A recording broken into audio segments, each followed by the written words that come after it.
Hello, നമുക്കിന്ന് variety ആയിട്ട് ഒരു റൈസിൻ്റെ റെസിപ്പി റെഡിയാക്കി നോക്കിയാലോ. Green rice. അപ്പോൾ അതിനുവേണ്ടി ഒരു കടായിൽ കുറച്ച് എണ്ണയും അതുപോലെ ബ്ലാക്ക് കാർഡമണും കുറച്ച് ക്യുമിൻ സീഡും 2 ബേ ലീഫും ഇട്ട് ഒന്ന് ടോസ്റ്റ് ചെയ്യാം. എന്നിട്ട് നമ്മളിതിലോട്ട് കുഞ്ഞായിട്ട് അരിഞ്ഞു വെച്ച വെളുത്തുള്ളിയും ചെറുതായിട്ട് അരിഞ്ഞു വെച്ച സവോളയും കൂടെ ഇട്ട് ഒന്ന് നമുക്ക് സോട്ട് ചെയ്തെടുക്കാം.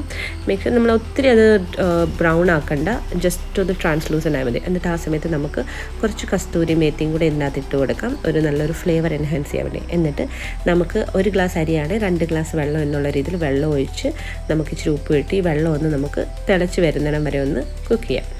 എന്നിട്ട് വെള്ളം നന്നായിട്ട് ബോയിലായി വരുമ്പോഴത്തേക്കും നമ്മൾ സോക്ക് ചെയ്ത് വെച്ചിരിക്കുന്ന അരി ഇതിനകത്തോട്ട് ഇട്ട് നന്നായിട്ടൊന്ന് മിക്സ് ചെയ്ത് ഒരു ലോ മീഡിയം തീയിൽ ഓപ്പൺ ചെയ്ത് വെച്ച് തന്നെ ഒന്ന് കുക്ക് ചെയ്യാം. ഇപ്പോൾ ഇതുപോലെ വെള്ളത്തിൻ്റെ ലെവൽ റൈസായിട്ടും ലെവലായി വരുമ്പോഴത്തേക്ക് ഇത് അടച്ച് വെച്ച് ലോ തീയിൽ വെച്ചിട്ട് അടച്ച് വെച്ചൊരു 5 മിനിറ്റ്സ് അല്ലെ 8 മിനിറ്റ്സ് നമുക്കൊന്ന് കുക്ക് ചെയ്യാം. അപ്പോൾ ആ സമയം കൊണ്ട് നമുക്ക് ചട്നി റെഡിയാക്കാം. അതിനുവേണ്ടി കുറച്ച് മല്ലിയിലയും കുറച്ച് പുതിനയിലയും പച്ചമുളക്, അതുപോലെ തന്നെ കുറച്ച് വെളുത്തുള്ളി, ഇഞ്ചി, പിന്നെ സവോള, അതുപോലെ 1/2 തക്കാളി, പിന്നെ കുറച്ച് ഉപ്പും, അതുപോലെ തന്നെ റോസ്റ്റ് ചെയ്ത് വെച്ച ഒരു 1/2 ടീസ്പൂൺ ക്യുമിൻ സീഡും, പിന്നെ നമുക്ക് വേണ്ടിയത് ഐസ് ക്യൂബാണ്. വെള്ളത്തിൽ വരെ ഐസ് ക്യൂബ് ഇട്ടാൽ നമുക്ക് ഈ കളർ ഇതിൻ്റെ പോകാതെ കിട്ടും. എന്നിട്ട് ഇത് നന്നായിട്ട് അരച്ച് പേസ്റ്റാക്കി ഒരു ബൗളിലോട്ട് എടുത്ത് മാറ്റി വെക്കാം.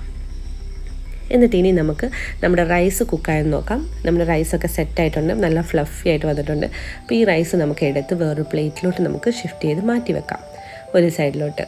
അപ്പോൾ അതൊന്ന് തണുത്ത് വരണമല്ലോ. തണുത്ത് വന്ന് കഴിയുമ്പോഴത്തേക്ക് നമുക്ക് വീണ്ടും ഒരു കടായി ചൂടായി വരുമ്പോഴത്തേക്ക് കുറച്ച് ബട്ടർ ഇട്ട് കൊടുക്കാം.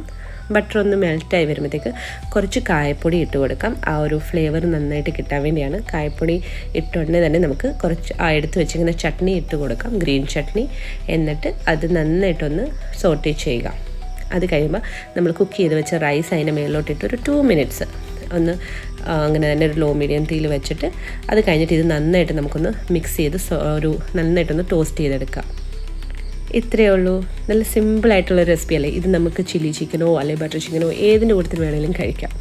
അപ്പോൾ ഈ സിമ്പിൾ റെസിപ്പി എല്ലാവർക്കും ഇഷ്ടപ്പെട്ടെന്ന് വിചാരിക്കുന്നു. അപ്പോൾ thanks for watching my recipe.